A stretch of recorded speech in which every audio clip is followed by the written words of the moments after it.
আসছেন জননেতা আক্তার হোসেন এমপি।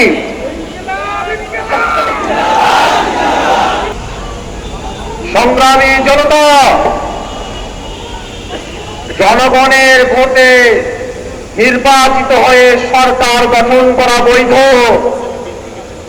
আর জনগণের ভোটে সংস্কার হবে সেটাকে বলে অবৈধ। এমন বিচারিতা বাংলাদেশের মানুষ সহ্য করবে না। ভাইরা আমার, আমরা সংস্কার পরিষদের কথা বলছি, এটা নতুন কোনো কথা নয়।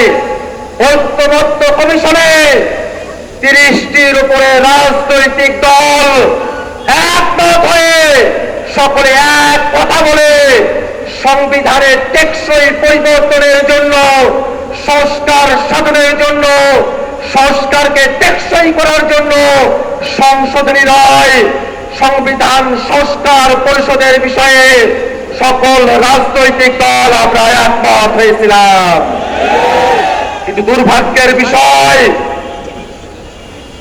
ভোটের আগে পর্যন্ত তারা ফরমালি গণভোটের বিপক্ষে বলে নাই, কিন্তু ভোটের পরে টুকটাক মেজরিটি পাওয়ার কারণে তারা জনগণের রায়কে বিভ্রান্তি দেখানোর সাহস করছে। জনগণ গণভোটের মধ্য দিয়ে বাংলাদেশের রাষ্ট্র কাঠামোতে যে পরিবর্তন চেয়েছে, আজকে 2/3 ক্ষমতার জোরে তারা সেটাকে অমান্য করার পায়তারা করছে। আমরাও বলি, দেশ পরিচালনা করতে সংবিধান লাগবে, কিন্তু সেই সংবিধান 72-এর মুজিববাদী সংবিধান না। সেই সংবিধান শেখ হাসিনার সংবিধান না। সেই সংবিধান কোন দল বিএনপির সংবিধান না। দেশ পরিচালনার জন্য সংবিধান লাগবে, সেই সংবিধান হতে হবে জনগণের সংবিধান। আর সেই সংবিধানে জনগণের কথাগুলো থাকবে, তার অন্যথা আমরা হতে দেব না।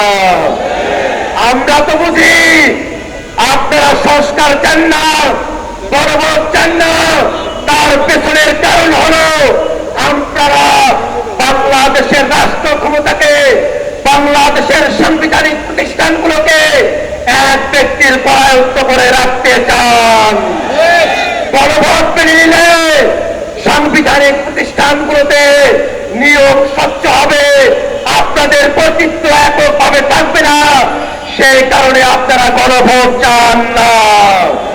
গণভোট মেনে নিলে তত্ত্বাবধায়ক সরকারের অন্তর্ভুক্তিমূলক সম্মিলিতভাবে একটা কাঠামো আসবে, আপনারা সেটা চান না। গণভোট কার্যকর হলে উচ্চকক্ষ হবে ভোটের বিহার অনুযায়ী, আপনারা সেটা চান না। আপনারা মৌলিক কাঠামোর পরিবর্তন চান না, এই কারণে এই গণভোট চান না। আমরা বলতে চাই, সংসদে আপনাদের সংখ্যাগরিষ্ঠতা থাকতে পারে, কিন্তু বাংলাদেশের জনগণ 70% সংখ্যাগরিষ্ঠতা নিয়ে রাজপথে আছে।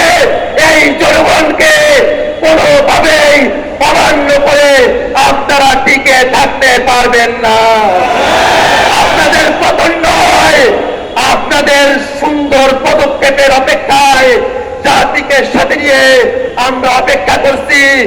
সংসদে, রাজপথে